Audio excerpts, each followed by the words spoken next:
느헤미야서 4장 1절부터 23절까지의 말씀입니다. 우리 다 같이 한번 합독하겠습니다. 산발랏이 우리가 성을 건축한다함을 듣고 크게 분노하여 유다 사람들을 비웃으며 자기 형제들과 사마리아 군대 앞에서 일러 말하되 이 미약한 유대 사람들이 하는 일이 무엇인가? 스스로 경고하게 하려는가? 제사를 드리려는가? 하루의 일을 마치려는가? 불탄 돌을 흙무더기에서 다시 일으키려는가 하고 암몬 사람 도비아는 곁에 있다가 이르되 그들이 건축하는 돌성벽은 여호가 올라가도 곧 무너지리라 하더라.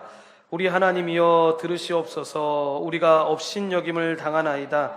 원하건대 그들이 욕하는 것을 자기들의 머리에 돌리사 노략거리가 되어 이방에 사로잡히게 하시고 주 앞에서 그들의 악을 덮어두지 마시며 그들의 죄를 도말하지 마옵소서.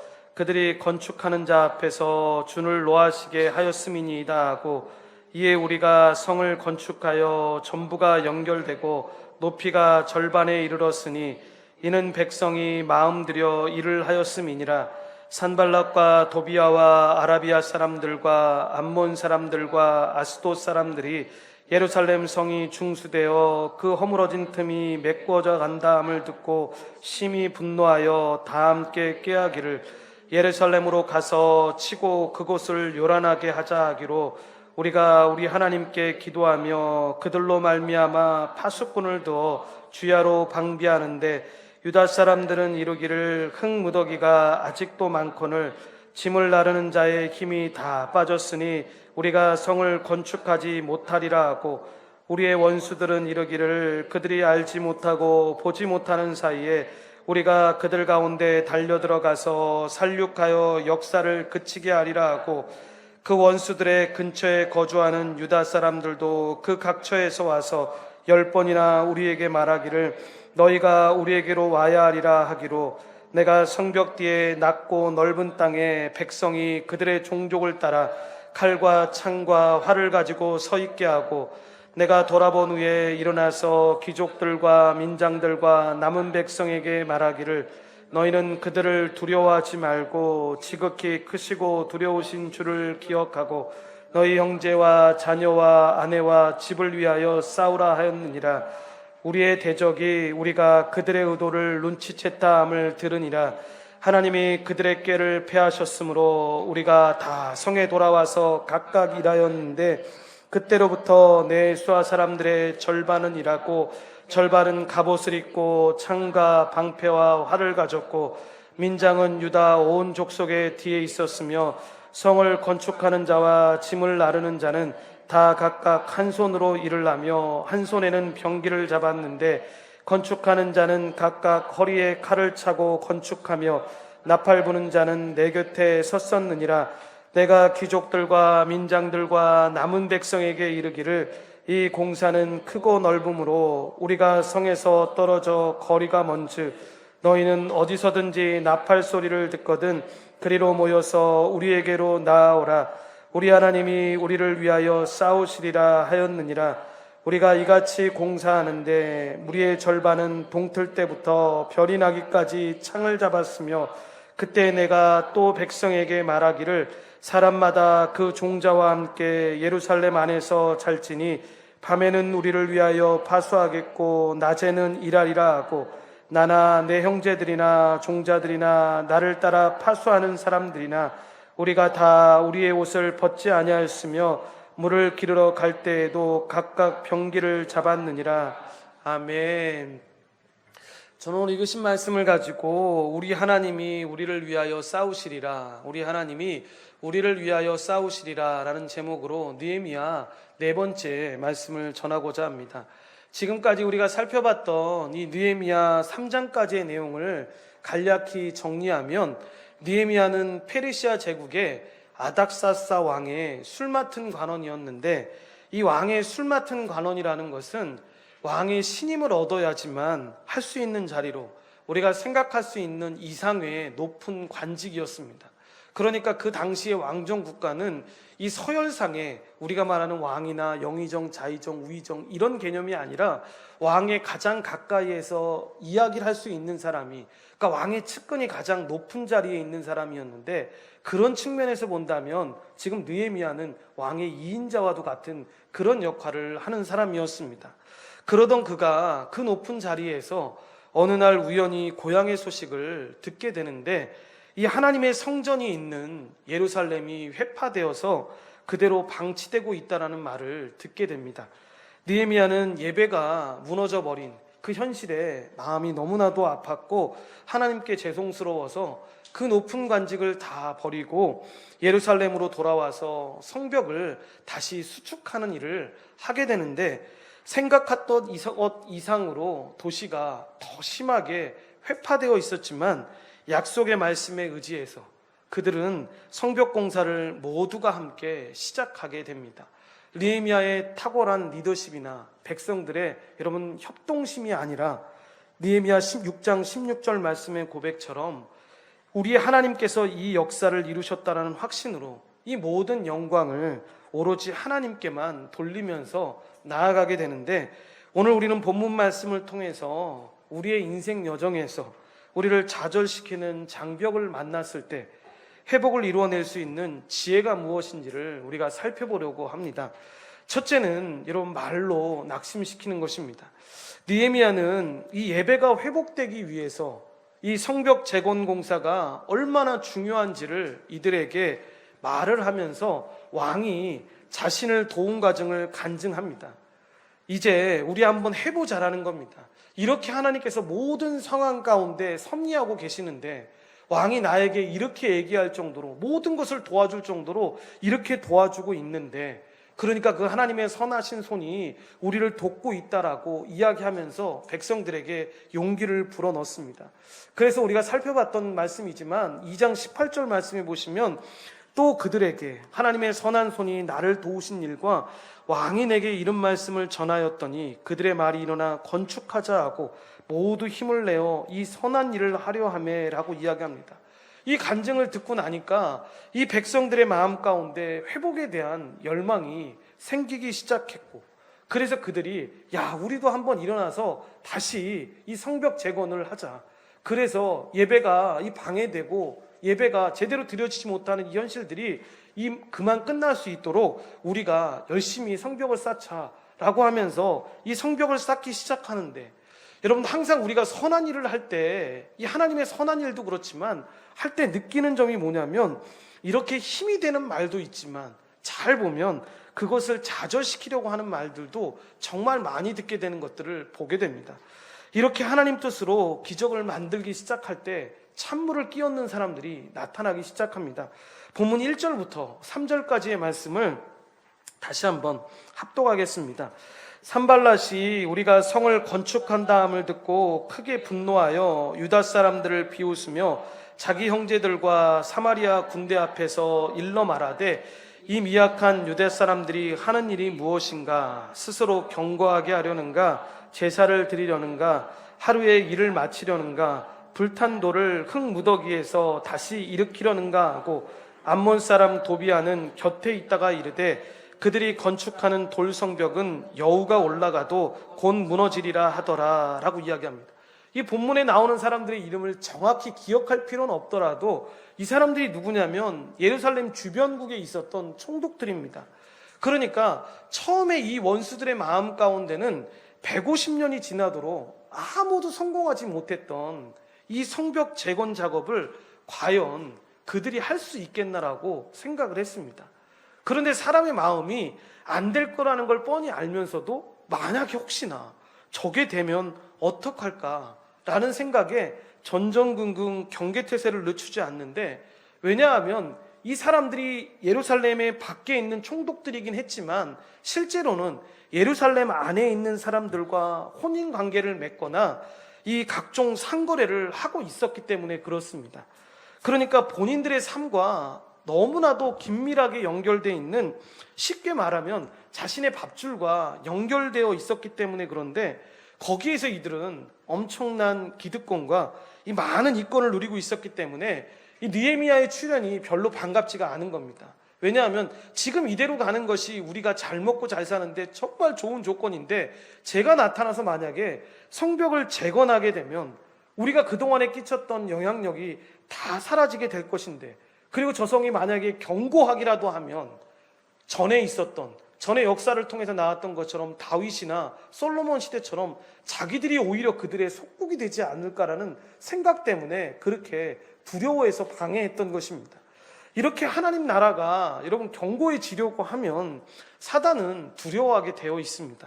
특히 이들 중에 예루살렘을 쥐락펴락했던 이 사마리아 총독 산발랏이라는 사람은 느헤미야가 온다라는 소식을 처음 들었을 때부터 야, 나의 영향력이 위협을 받겠구나라는 이 생각을 하면서 마음이 불편해했었습니다. 이 산발랏은 혼혈 사마리아인인데 역사가인 요세푸스의 기록에 의하면 이 페르시아 황제로부터 그 당시에 그 지역에 총독으로 임명받은 자였습니다. 그러니까 이 사람의 꿈은 간단합니다. 뭐냐면 내가 지금 총독의 자리 그냥 길게 계속 갈 수만 있으면, 지금 누리는 것들을 누릴 수만 있으면 정말 좋을 것 같은데, 여러분 그러려면 어떻게 해야 됩니까? 내가 원할 때 그들이 황폐해져 있어야지만 그들을 다스리고 그들의 것을 가져올 수 있으니까 더 황폐해지는 것이 이 산발랏의 입장에서 보면 너무 좋은 겁니다. 그런데 느헤미야가 와서 다시 성벽을 재건한다고 하고 다시 일어난다고 하니까 이렇게 싫었던 것입니다. 그래서 그들이 첫 번째 썼던 방법이 뭐냐, 정치인들이 제일 많이 하는 방법 가운데 하나이기도 한데 사람들의 마음을 낙심시키는 이 첫 번째 단계로 소문, 즉 말을 선택한 것입니다.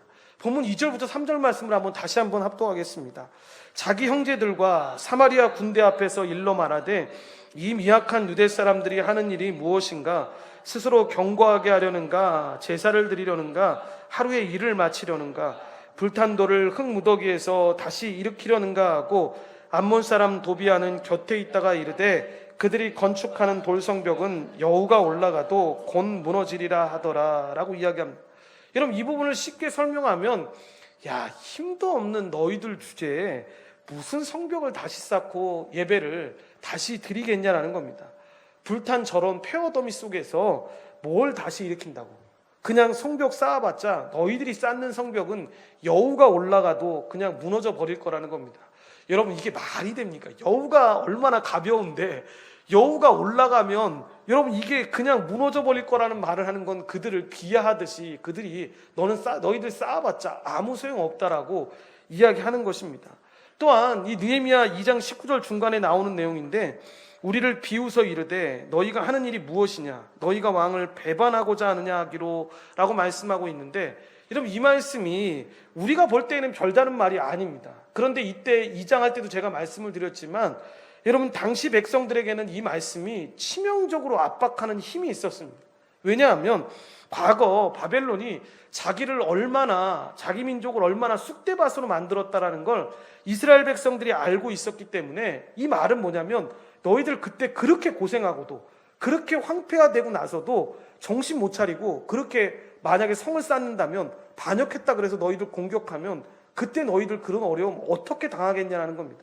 그러니까 이스라엘 백성들 입장에서 보면 지금처럼 느헤미야가 무슨 전화가 있거나 어떤 연락을 취할 수 있는 방법이 아니라 몇 달에 걸쳐서 갈 수 있는 거리인 그 길인데 오해를 해서 만약에 왕이 다시 이렇게 공격해 온다면 이런 어려움을 또 당할 거라는 생각 때문에 여러분 이들의 마음 가운데 두려움이 생겼던 것입니다. 저들 말처럼 진짜 성 쌓았다가 우리 다시 공격당하는 거 아니야. 그래서 여러분 악인들이 식민 지배국으로 살고 있는 이들에게 이야기하는 겁니다. 그냥 그대로 살아. 주는 대로 살고 그냥 어려운 대로 사는 게 오히려 행복한 거야 라고 이야기하는 것입니다. 그래서 그들에게 두려움을 심어주었던 것입니다.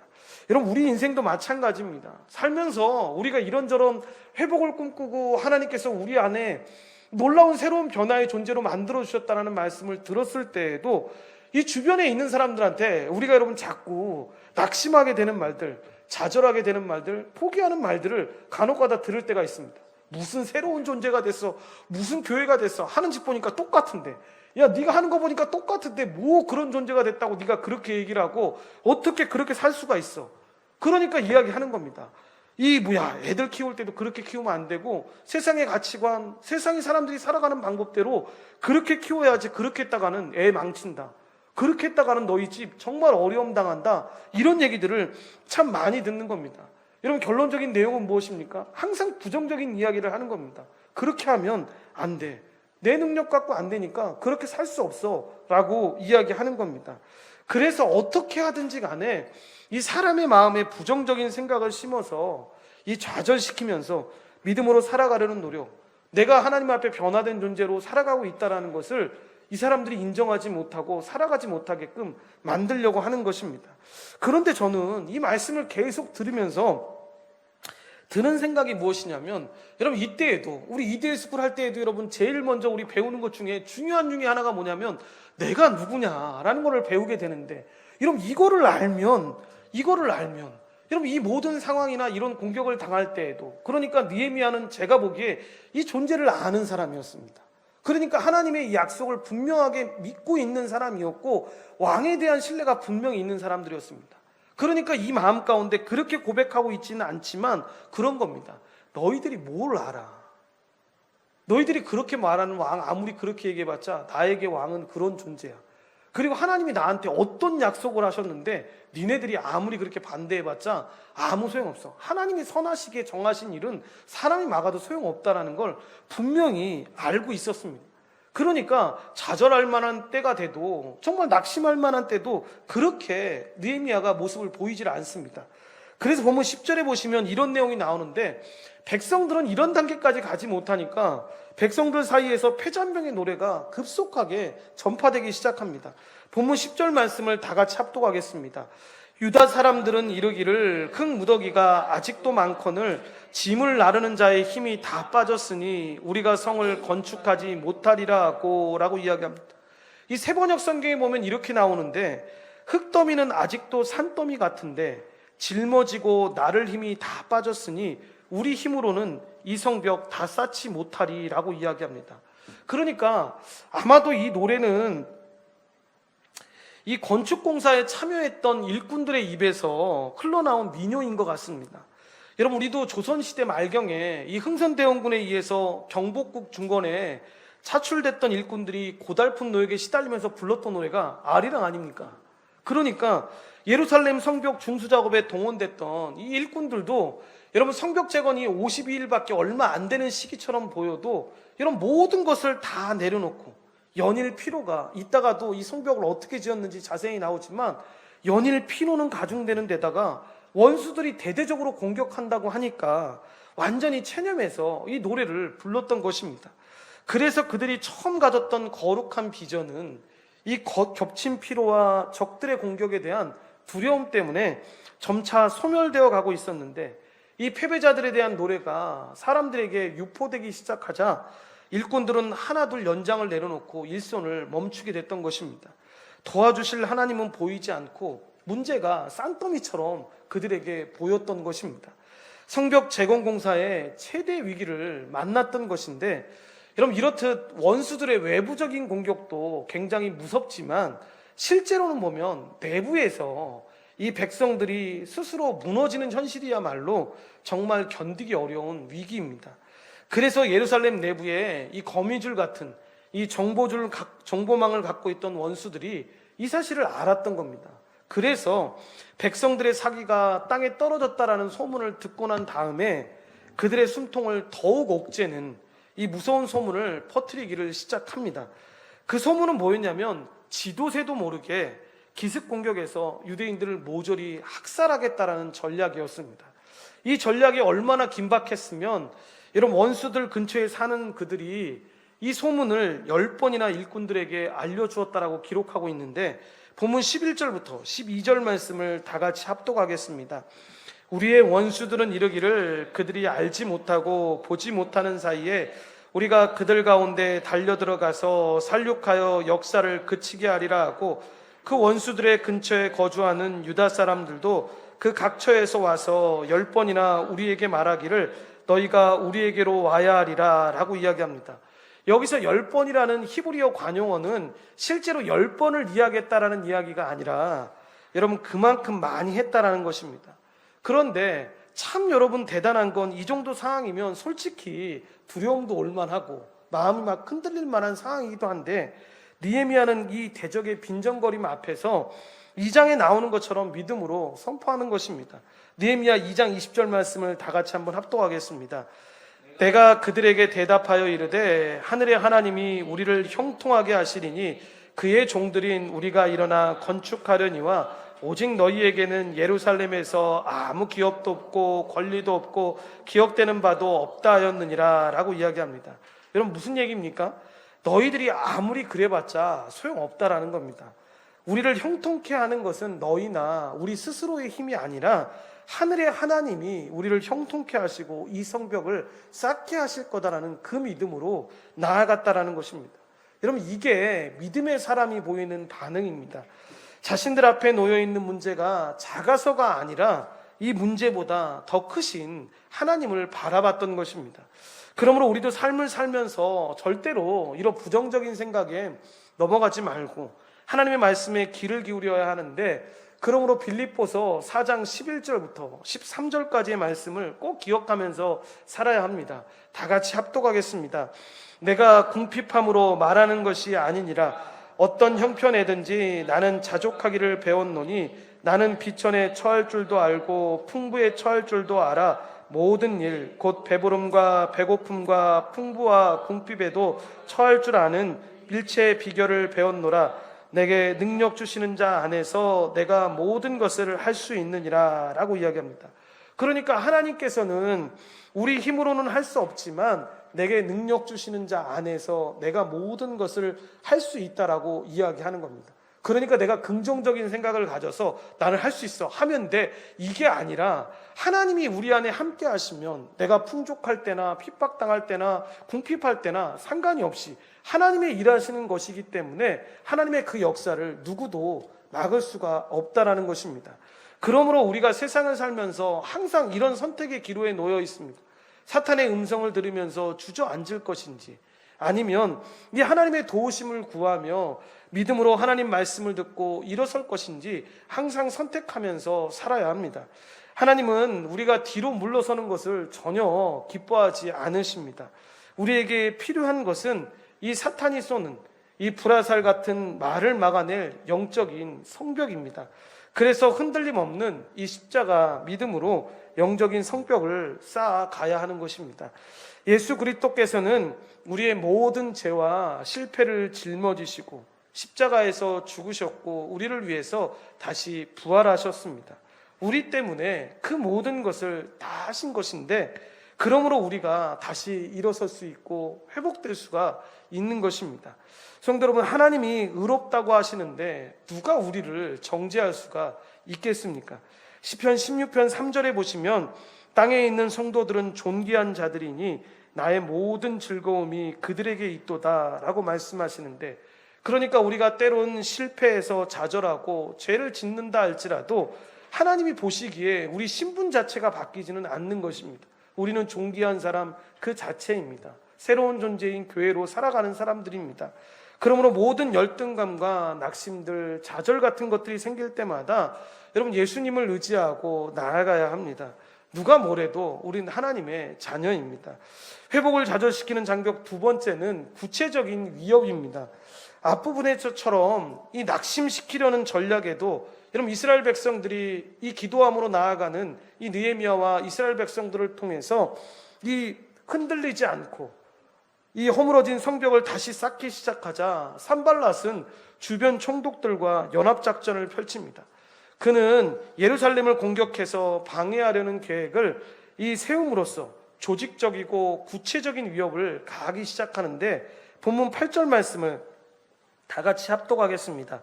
다 함께 깨하기를 예루살렘으로 가서 치고 그것을 요란하게 하자 하기로 라고 이야기합니다. 이 소문이 여러분 예루살렘 백성들한테도 다 들렸던 것입니다. 우리가 예수님을 제대로 믿고 가정과 일터에서 여러분 회복을 이루려고 할 때도 보면 여러분 모든 게 그냥 쉽게 이루어지는 게 아닙니다. 사단이 처음에는 이렇게 말 같은 것들로 들어오다가 구체적으로 직접적으로 방해를 가합니다. 어느 집사님이, 제가 이런 책을 본 적이 있는데 이 불교 집안에서 시집을 가가지고 뒤늦게 이웃의 전도로 예수님을 믿게 됩니다. 시아버지가 너무 엄하신 분이었는데 몰래 예수님을 믿다가, 여러분, 예수님이 너무 좋고 이 복음의 감격이 너무 넘치다 보니까 자꾸만 시아버지가 생각을 하는 겁니다. 그래가지고 이럴 때 여러분 대부분 처음 드는 생각은 야, 안 돼, 우리 시아버지한테 알려주면 큰일 나, 이런 생각이 들었다가도 너무 어쩔 수 없는 마음이 들어서, 여러분, 죽을 수밖에 없는 자신 살려주신 그 은혜가 너무나도 커서 감사해서 시아버지에게 복음을 전하기로 결심합니다. 복음을 전했더니 역시나 반응은 여러분 좋지 않았을 거 아닙니까? 이상한 며느리 하나 들어와가지고 이상한 소리 해야 된다면서 막 뭐라고 하는 겁니다. 그런데 계속 시아버지한테 잘하면서 복음을 전하다가 놀랍게 이 시아버지가 예수 그리스도를 믿게 됩니다. 그런데 여러분, 이게 말이 쉽지, 여러분, 죽을 맛인 겁니다. 그 전하기까지의 과정을 보면.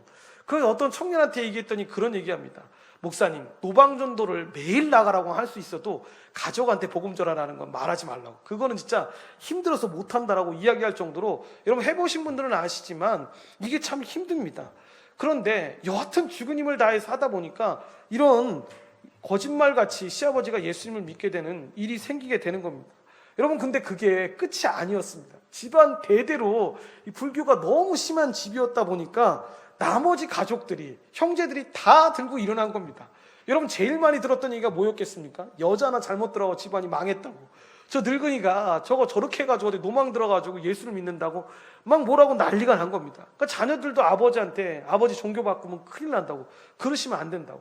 이 며느리한테는 얼마나 전화가 와가지고 얼마나 핍박이 많았겠습니까? 그래서 그 뜻 때문에 삶의 지장을 받을 정도였는데, 그래도 이 두 분이 믿음을 지키면서 신앙을 잘 나갑니다. 그러다가 이 아버지가 어디서 들으셨는지, 야, 제사 지내는 거 아니라면 예수 믿으면 우리도 올해부터 제사 끝내자 라고 이야기를 하니까 며느리가 얼마나 감사합니까? 근데 가족들이 다 모이는데, 가족들이 입이 다 이렇게 나왔을 거 아닙니까? 아버지 명령이니까 다 모이긴 모였는데, 그 두 사람만 찬송가를 부를 수 있고, 찬송가를 그렇게 막 부르면서 두 사람만 감격해가지고 하고 있는데, 밖에서 웬걸 애 울음소리가, 여러분이 안에서 들을 때 애가 정말로 크게 다쳤을 때 울음소리를 들으면 알 수 있지 않습니까? 그런 울음소리가 나는 겁니다. 나가보니까 애가 크게 다쳐가지고 피를 흘리고 있었던 것입니다. 그래서 이제 병원에 데리고 가는 사람 생기고 허겁지겁 달려가고 여러 일들이 생기기 시작하는데, 어떤 사람의 입속에서 그런 말이 나오는 겁니다. 아, 이거 우리 조상신 버려서 종교 바꿔서 이런 거 생긴 거 아니야? 라는 말이 생기기 시작하면서 사람들이 모두가 다 두려움 가운데 있게 되는 겁니다. 그런데 그때 며느리와 이 시아버지가 특별히 그런 얘기합니다. 상관하지 말고, 개념치 말고 예배 계속 하라고.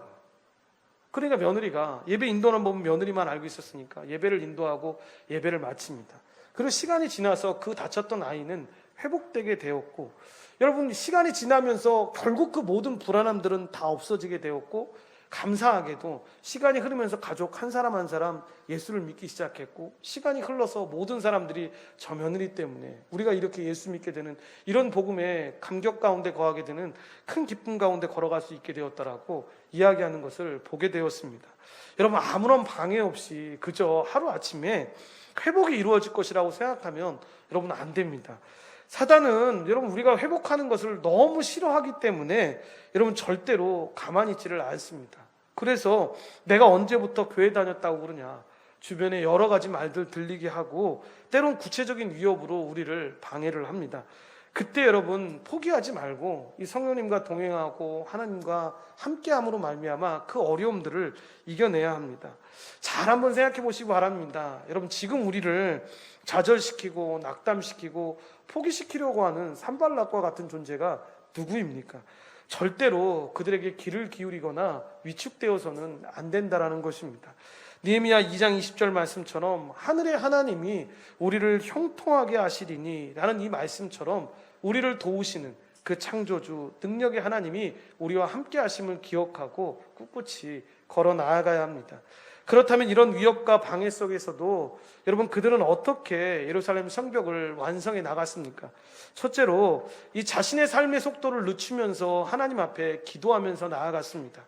계속되는 대적의 빈정거림 속에서도 여러분 즉각적으로 대처를 하지 않았는데, 우리가 흔히 자기 힘으로 하다 보면 그제야 자기 힘으로 하다가 안 되면 그제야 우리가 천부여 의지없어서 손들고 옵니다라고 고백하면서 나아오는데, 그래서 일반적으로 사람들이 급한 불부터 끄고 이제 기도하겠다라고 하는데 느헤미야는 달랐다라는 것입니다. 오히려 그들의 말이 끝나기가 무섭게 하나님을 찾고 아뢰습니다. 그래서 본문 4절에 보시면 우리 하나님이여 들으시옵소서, 우리가 업신여김을 당하나이다. 원하건대 그들이 욕하는 것을 자기들의 머리에 돌리사 노략거리가 되어 이방에 사로잡히게 하시고 라고 이야기합니다.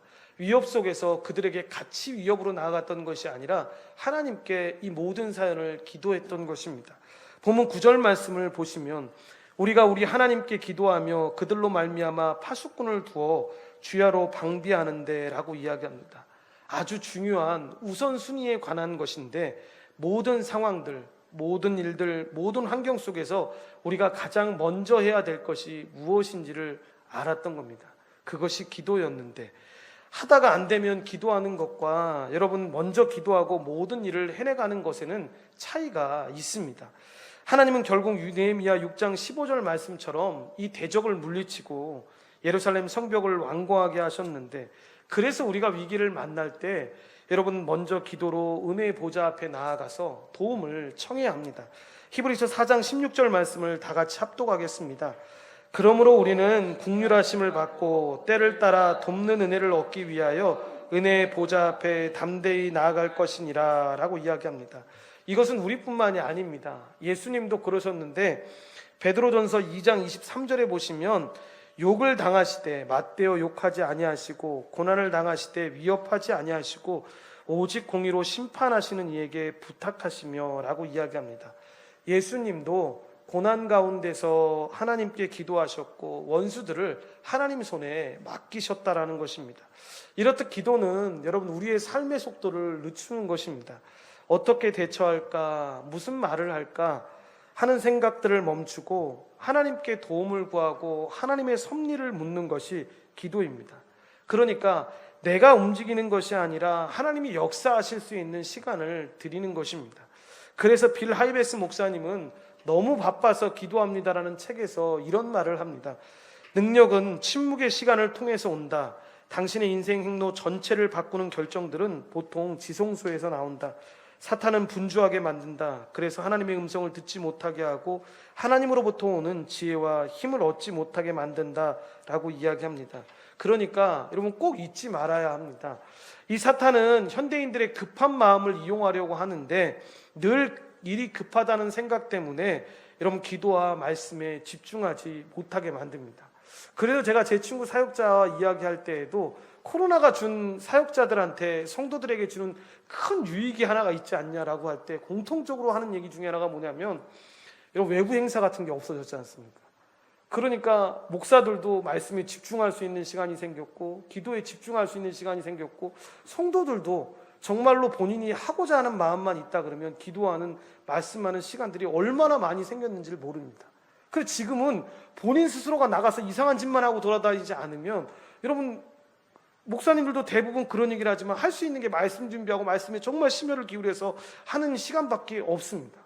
다른 것 때문에 너무 시간 뺏겨가지고 정말로 이 사도행전에 나오는 것처럼 이 사도들이 정말로 말씀에 전념하지 못하고 구제하는 것이라든가 다른 것에 전념하다 보니까 문제가 생겼지 않습니까? 그때 뭐라고 이야기합니까? 여러분 그들을 책망했던 것이나 아니면 우리가 이제 구제 잘할게 이렇게 얘기했던 것이 아니라 사도들이 뭐라고 이야기합니까? 우리가 이 일을 다른 사람들한테 맡기고 우리는 말씀을 전념하겠다라고 이야기하지 않습니까? 저는 그래서 오히려 코로나가 이 귀한 사역자들이나 귀한 성도들한테 정말 좋은 시간인 것 같습니다. 여러분 본질을 찾게끔 만들어주지 않습니까? 야, 내가 이거 했던 사람이었는데, 내가 말씀 전하는 사람이니까 내가 말씀을 읽고 기도하며 나아가는 사람이었는데 라는 것들을 생각할 수 있어서 참 좋은 것 같습니다. 여러분 마귀의 목적은 중단시키는 겁니다. 그래서 능력 있는 그리스도인이 되고 응답을 받으려면 여러분 좋은 일이 있건 나쁜 일이 있건 상관없습니다. 중단하지 않고 하나님의 말씀을 분명히 알아서 그 길을 걸어 나아가기만 하면 되는 겁니다. 그러니까 느헤미야가 그랬고 이스라엘 백성들이 여러분 계속 하나님 앞에 쓰임을 받고 하나님의 은혜 가운데 거할 때의 특징이 뭐냐면 여러분 중단하지 않고 그냥 계속 하나님의 언약의 말씀 의지해서 그냥 자기가 가야 할 길들을 갔을 때 하나님께서 큰 복을 그들 가운데 주셨습니다. 항상 문제는 뭐였냐면 이들이 중단하는 겁니다. 내 생각에 따라서 내가 원하는 바에 따라서 이건 아닌 것 같더라고 해서 멈췄던 것입니다.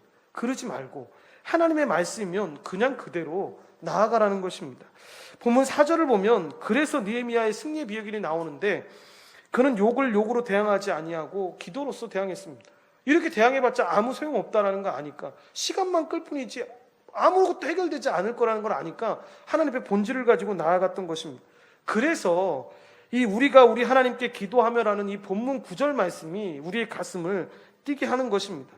그래서 어려움의 강도가 크면 클수록 기도를 했는데 오히려 방해하면 방해할수록 기도했던 것입니다. 그래서 어떤 목사님이 이야기했던 것처럼 욥기서의 이 사실이 자세히 여러분 나오고 있지 않습니까? 욥기서 보면 마귀가 욥에게 여러분 고난을 준 이유가 무엇입니까? 쉽게 설명드리면 원망하고 좌절하라고 시험을 여러분 줬던 겁니다. 그런데 욥은 오히려 기도하고 경배하면서 하나님께 찬양하는데, 그래서 여러분 이분이 웃으면서 그런 얘기를 합니다. 솔직히 이 마귀가 건드려서 욥기가 나오고 이 욥이 유명해진 거 아니냐고. 건드리지 않았으면 그냥 흩어 지나갈 사람이었는데 그렇게 유명해진 거 아니냐고. 그러면서 욥기를 느끼면서 자기가 느끼는 사실이, 야, 이럴 때 뭐 마귀가 참 불쌍하다고. 우리도 여러분 이런 식으로 나아가야 된다는 겁니다. 그냥 우리가 걸어가야 할 길, 우리가 정말 붙잡고 가야 할 그 본질들만 놓치지 않고 걸어가기만 하면 하나님께서 그것이 어떤 방법으로 쓰든지 간에 상관없이 하나님의 때에 귀하게 사용하실 수가 있다는 겁니다. 그렇기 때문에 절대로 사단의 첫 번째 목표가 하나님을 바로 알아서 기도하지 못하게 하는 것임을 분명히 여러분 우리가 잊어서는 안 됩니다. 물론 기도해야 된다는 말을 여러분 너무 많이 들어서, 식상하게 들어서 너무 식상한 말이고 너무 많이 들었던 말이요 라고 생각할지 모르겠지만, 솔직히 그런 마음도 여러분 사단이 우리한테 주는 겁니다. 실제로 우리가 기도 잘 안 합니다. 시간이 많은데도 불구하고 참 기도하는 게 어렵습니다. 그리고 기도하면 사탄이 여러분 계속 계획하고 방해해서 우리를 어려움을 줄 때가 얼마나 여러분 많이 있습니까? 여러분 왜 그렇겠습니까? 기도에 능력이 있기 때문에 그렇습니다. 말씀에 의지해서 기도하는 사람들한테 능력이 나타나니까 여러분 그 기도를 못하게 하는 겁니다. 그리고 성경에 쓰임받았던 사람들은 그 사실을 아니까 하나님의 말씀 안에서 기도하면서 주님의 은혜를 구하고 나아갔던 것입니다. 두 번째 대처 방안이 이 문제를 해결하시는 하나님을 기억했는데, 느헤미야는 일단 기도하면서 속도를 늦추고 조급함을 떨쳐버렸습니다. 그는 적들을 물리치시고 이스라엘을 회복시킬 분이 누구신지를 생각했던 것입니다. 그러니까 이 문제가 해결될 수 있는 방법이 무엇일까? 정말로 저들과 평화를 하면 정말로 이 문제가 해결될 것인가? 성벽을 내려놓으면 정말로 우리가 다 살 것인가? 라고 생각해 봤을 때 그렇지 않았다는 겁니다. 이 모든 것을 하는 것이 하나님이시고 하나님의 선하신 손길 안에 있다는 걸 알았기 때문에 여러분 이는 포기하지 않고 믿음으로 걸어 나아갔던 것입니다. 본문 14절 말씀을 다 같이 합독하겠습니다.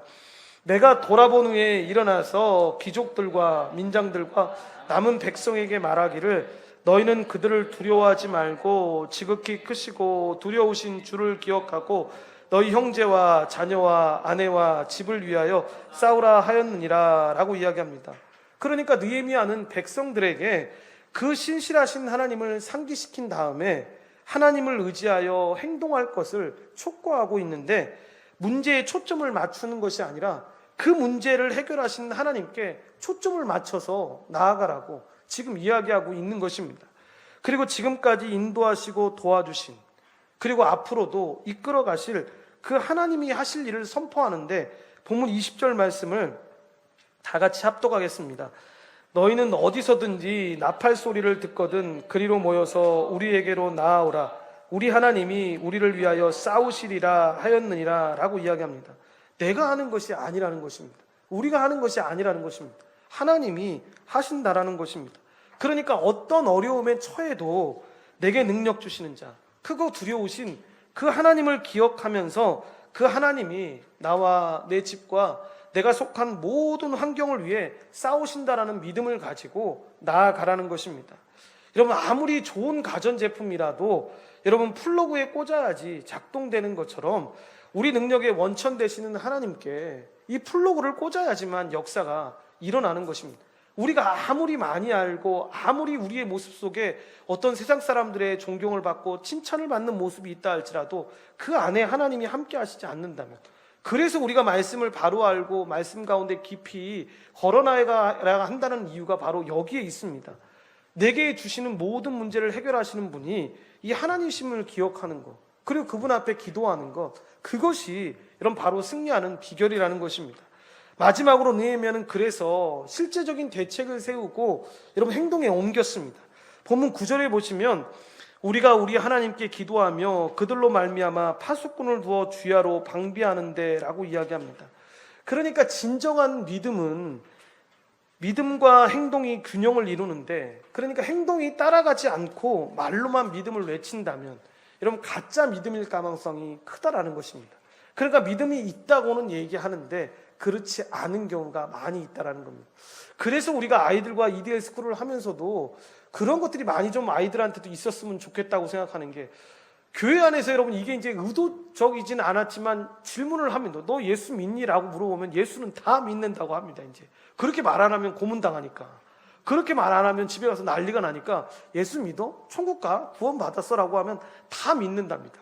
그런데 학교에 가가지고 이 아이들의 삶을 솔직하게 얘기해서 100명이 있다면 100명의 삶을 다 그냥 학교 교실에 내놓고 나서 우리가 CCTV 같은 걸로 만약 이 아이들의 삶을 1년 동안 지켜본다면 이 아이가 예수 믿을 거야 라고 하는 아이들이 여러분 실제로 만약에 50명이라고 한다면 50명이 나올 수 있겠냐라는 겁니다. 일상생활에서 그 믿음이 실제적으로 나타나지를 않는 겁니다. 그러니까 머릿속으로는 저렇게 믿으면 구원 얻는다고 했으니까, 저렇게 믿으면 그런다고 했으니까. 그런데 이게 우리가 복음의 기초를 배우면서도 많이 나오지만 여러분 그럴 수가 없는 존재 아닙니까? 새로운 존재가 됐는데 내 삶의 주인이 내가 아니라 세상이 아니라 하나님이 되어서 내 존재가 바뀌었는데 어떻게 내 삶에서 그게 안 나타날 수가 있습니까? 그런 삶을 어떻게 걸어가지 않을 수가 있겠습니까? 여러분 죄 안 짓는다는 얘기가 아닙니다. 새로운 존재도 죄를 짓고 여전히 넘어질 때 있습니다. 그런데 그 존재가 바뀌었기 때문에 그 행동이나 그 삶에서 완전히 이전과는 다른 삶이 당연히 나타나야 되는 것입니다. 그러니까 이것은 배워서 여러분 이렇게 하는 것이 예수 믿는 사람들의 삶이구나 라는 것도 물론 필요하긴 하겠지만 존재 자체가 바뀌었기 때문에 그 삶 가운데 아이들이 그런 것들이 나타나야 하지 않습니까? 행동으로 자연스럽게 보여지는 것입니다. 느헤미야는 그래서 이 철저하게 이 부분에 있어서도 대책을 세우게 되는데, 백성 중에 절반을 무장시켜 놓고 적이 쳐들어오면 언제든지 싸울 수 있도록 준비하고 위치도 낮은 곳에 우선 배치를 해뒀습니다. 그리고 나머지 절반은 성벽 공사를 하기는 하되 한 손으로는 벽을 쌓고 다른 한 손으로는 칼과 창을 들게 했습니다. 야, 이게 얼마나 힘들었겠습니까, 여러분? 한 손에 무기를 들고 언제 나타날지 모르니까 무기를 들고 한 손에는 그 도구를 들고 나서 성벽을 쌓았으니까 얼마나 힘들었겠습니까? 그리고 벽을 쌓을 때 양손을 써야 되는 사람도 있었을 거 아닙니까? 그럼 이 사람들은 더 힘듭니다. 어떻게 하면 칼을 허리에 차도록 했는데, 그리고 나서 나팔이 만약에 불러서 지금 공격이 들어온다 라고 하면 이 나팔을 불게 해서 전쟁터에 나갈 수 있게끔 만들었다라는 것입니다. 그래서 여러분 뒤에 말씀들을 보면 참 이 사람들 고생 많이 했다고 생각되는 게, 백성들이 밤에 잠을 잘 때도 옷을 벗지 않고 잤습니다. 여러분 이것이 행동입니다. 행동. 결국 산발락과 도비아와 이 주위의 연합군들이 이 이야기를 듣고 나서 이렇게 철저하게 준비하고 있는데 여러분 이들한테 어떻게 쳐들어올 수가 있겠습니까? 그래서 여러분 성벽이 52일 만에 완공이 되는 것입니다. 여러분 기도하고 선포했다면 자연스럽게 이것이 행동으로 옮겨져야 되고 그렇게 살아내야 합니다. 예수 믿는 사람들은 그래서 늘 말과 행동이 함께 가게 되는데, 이렇게 안 하면 천국 못 가요, 구원 못 받아요, 이 얘기가 아닙니다. 그러니까 자연스럽게 새로운 존재가 되었기 때문에 그렇게 사랑으로 나타나는 겁니다. 그렇게 섬김으로 나타나지는 것입니다. 이처럼 기도하고 선포하는 것들을 여러분 행동으로 옮기게 됐을 때 이 회복이 일어나는 것들을 우리가 보게 되는데, 마지막으로 본문에서 바로 나팔을 부는 것이 나오는 건데, 나팔을 분다라는 건 여러분 도와달라는 뜻입니다. 그러니까 우리가 매일 주님 앞에서 최선을 다해서 사는 것 정말 중요합니다. 그런데 그것이 전부가 아니라는 것입니다. 하나님 앞에 나아가서 도움을 구해야 합니다. 우리가 주기도문을 배우면서도 우리가 항상 기다리고 있지만, 그리고 그렇게 기도하고 있지만 그분의 다스림을 항상 구해야 합니다. 주기도문의 고백처럼 하나님의 나라가 임하소서라고 그분의 다스림, 통치를 위해서 항상 기도를 해야 합니다. 나팔을 부는 건 이것은 연약한 자들이, 약한 자들이 하는 건 맞습니다. 그런데 이것이 피조물인 인간이 할 수 있는 지혜의 모습입니다. 그런데 주의할 것은 아무에게나 도움을 요청해서는 안 됩니다.